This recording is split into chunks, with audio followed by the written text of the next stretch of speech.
வெளிப்படுத்தின விசேஷம் அதிகாரம் 7.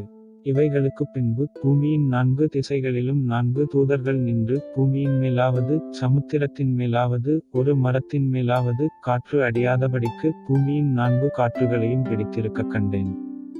ஜீவனுள்ள தேவனுடைய முத்திரைக்கோலையுடைய வேறொரு தூதன் சூரியன் உதிக்கும் திசையிலிருந்து ஏறிவரக் கண்டேன். அவன் பூமியையும் சமுத்திரத்தையும் சேதப்படுத்துகிறதற்கு அதிகாரம் பெற்ற அந்த 4 தூதரையும் நோக்கி, நாம் நமது தேவனுடைய ஊழியக்காரரின் நெற்றிகளில் முத்திரை போட்டு தீருமளவும் பூமியையும் சமுத்திரத்தையும் மரங்களையும் சேதப்படுத்தாதிருங்கள் என்று மகா சத்தமிட்டு கூப்பிட்டான்.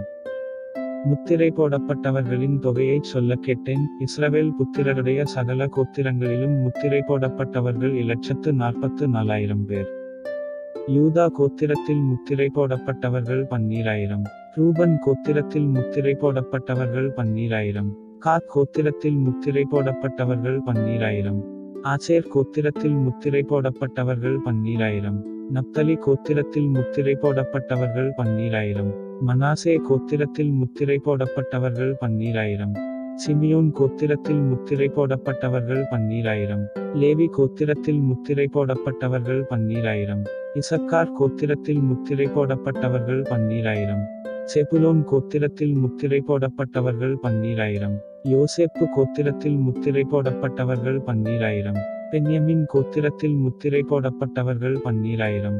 இவைகளுக்குப் பின்பு நான் பார்த்தபோது, இதோ, சகல ஜாதிகளிலும் கோத்திரங்களிலும் ஜனங்களிலும் பாஷைக்காரரிலுமிருந்து வந்ததும் ஒருவனும் எண்ணக்கூடாததுமான திரளான கூட்டமாகிய ஜனங்கள் வெள்ளை அங்கிகளைத் தரித்து தங்கள் கைகளில் குருத்தோலைகளைப் பிடித்து சிங்காசனத்திற்கு முன்பாகவும் ஆட்டுக்குட்டியானவருக்கு முன்பாகவும் நிற்கக் கண்டேன். அவர்கள் மகா சத்தமிட்டு, இரட்சிப்பின் மகிமை சிங்காசனத்தின்மேல் வீற்றிருக்கிற எங்கள் தேவனுக்கும் ஆட்டுக்குட்டியானவருக்கும் உண்டாவதாக என்று ஆர்ப்பரித்தார்கள். தூதர்கள் யாவரும் சிங்காசனத்தையும் மூப்பர்களையும் 4 ஜீவன்களையும் சூழ நின்று சிங்காசனத்திற்கு முன்பாக முகங்குப்புற விழுந்து தேவனைத் தொழுதுகொண்டு, ஆமென், எங்கள் தேவனுக்குத் துதியும் மகிமையும் ஞானமும் ஸ்தோத்திரமும் கனமும் வல்லமையும் பெலனும் சதாகாலங்களிலும் உண்டாவதாக, ஆமென் என்றார்கள். அப்பொழுது மூப்பர்களில் ஒருவன் என்னை நோக்கி, வெள்ளை அங்கிகளைத் தரித்திருக்கிற இவர்கள் யார்? எங்கேயிருந்து வந்தார்கள்? என்று கேட்டான். அதற்கு நான், ஆண்டவனே, அது உமக்கே தெரியும் என்றேன். அப்பொழுது அவன், இவர்கள் மிகுந்த உபத்திரவத்திலிருந்து வந்தவர்கள், இவர்கள் தங்கள் அங்கிகளை ஆட்டுக்குட்டியானவருடைய இரத்தத்திலே தோய்த்து வெளுத்தவர்கள்.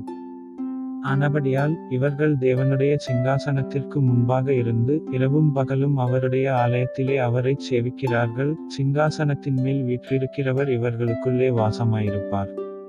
இவர்கள் இனி பசியடைவதுமில்லை, இனி தாகமடைவதுமில்லை, வெயிலாவது உஷ்ணமாவது இவர்கள் மேல் படுவதுமில்லை. சிங்காசனத்தின் மத்தியிலிருக்கிற ஆட்டுக்குட்டியானவரே இவர்களை மேய்த்து இவர்களை ஜீவத்தண்ணீருள்ள ஊற்றுகளண்டைக்கு நடத்துவார். தேவன்தாமே இவர்களுடைய கண்ணீர் யாவையும் துடைப்பார் என்றான்.